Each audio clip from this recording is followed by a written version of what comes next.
Bismillahirrahmanirrahim. Assalamu alaikum, my competent learners. Welcome to English Academy UGP. This series of lectures has been digitalized for the preparation of the test of PPSC lectureship for English. As far as the portion of English in this test is concerned, the outline of the syllabus according to PPSC is given below.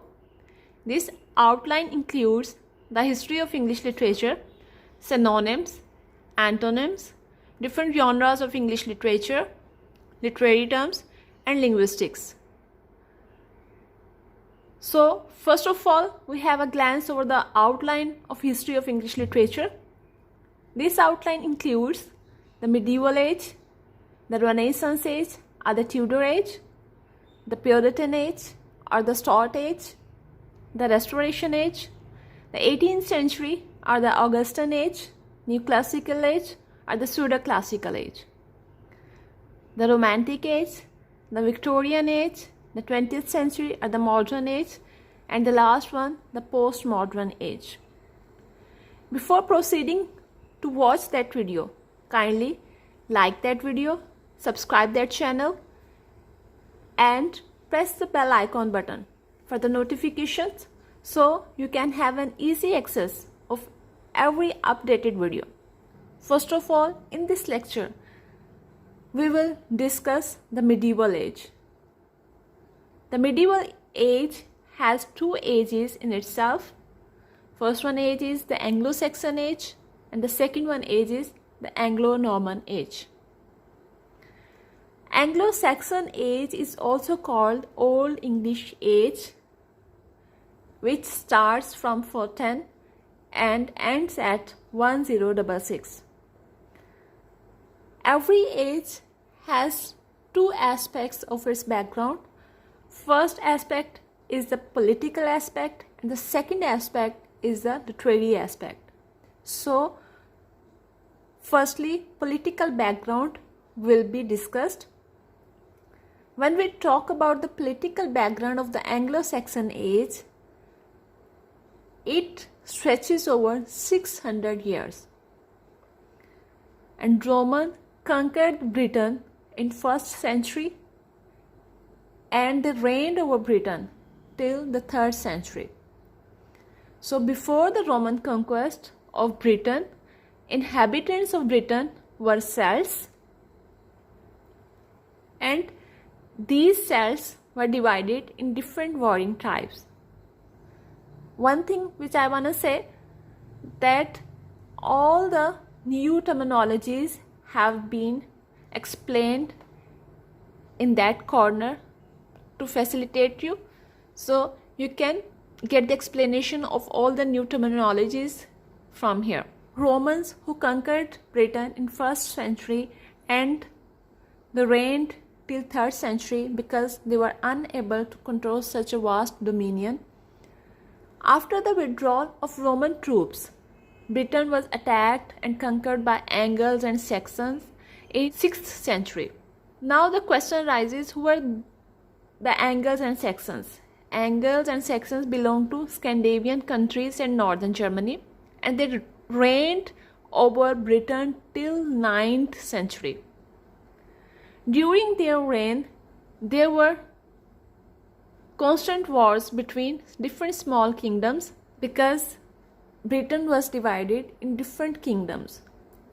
And among these kingdoms, the kingdom of West Saxons was the most prominent because they claimed that they have direct descent from kings. And their king, who was Egbert, proved a very good king for England. But Egbert died in 839. After the death of Egbert, the Danes attacked Britain because now the Britain was without any government. This attack forced all the kingdoms to shake hands with Wessex for their security. Alfred the Great, who was the youngest grandson of Egbert, defeated the Danes at the Battle of Edington in 878. Alfred the Great was a very good and learned king. He was the first king who gave England a strong government, and he was that king who encouraged learning because he himself was a learned man. He translated chronicles in English from Latin. After Alfred the Great, Edward the Elder, he reigned from 899 to 924. After Edward, Athelstan was the king who reigned from 924 till 939. And after Athelstan, there was Edgar, and the age of Edgar was the highest point of power of all English. Edgar gave special protocol to church and encouraged great men like Dunstan, Ethelwood, and Oswald for the revival of monastic life. But after Edgar's death, Danes conquered England in 1013. After the death of Sweyn, who was the king of Denmark, Canute became the king of England, and Canute was the son of Sweyn. Canute was the first king who passed first Charter of Liberty in English history. Though he belongs to Denmark, but he established a good patron of a good king. After the death of Canute, English nobility recalled Edward, who was the heir of Wessex, because it was impossible to unify England and Denmark as it has a wide dominion. Edward, who was also called Edward the Confessor, he was grown at Norman court, and automatically he has great influence of Norman court over his personality. So he just focused over Norman influence in England. As Edward was a childless king, so he wished for his cousin William, who was the Duke of Normans, for following him as a king of England. But after Edward's death in 1066, Harold was crowned by Archbishop of York. But William, the Duke of Normandy, invaded England and defeated Harold at the Battle of Hastings. This was the political background of Anglo-Saxon or the Old English Age. Now we will talk about the literary background of Anglo-Saxon Age.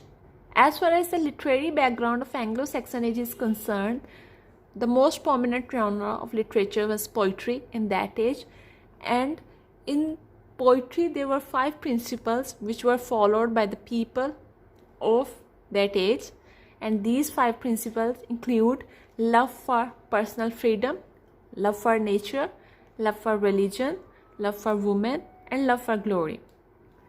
And the most important example having all these 5 principles is Beowulf, which was an epic, and it describes a tale of adventures of Beowulf.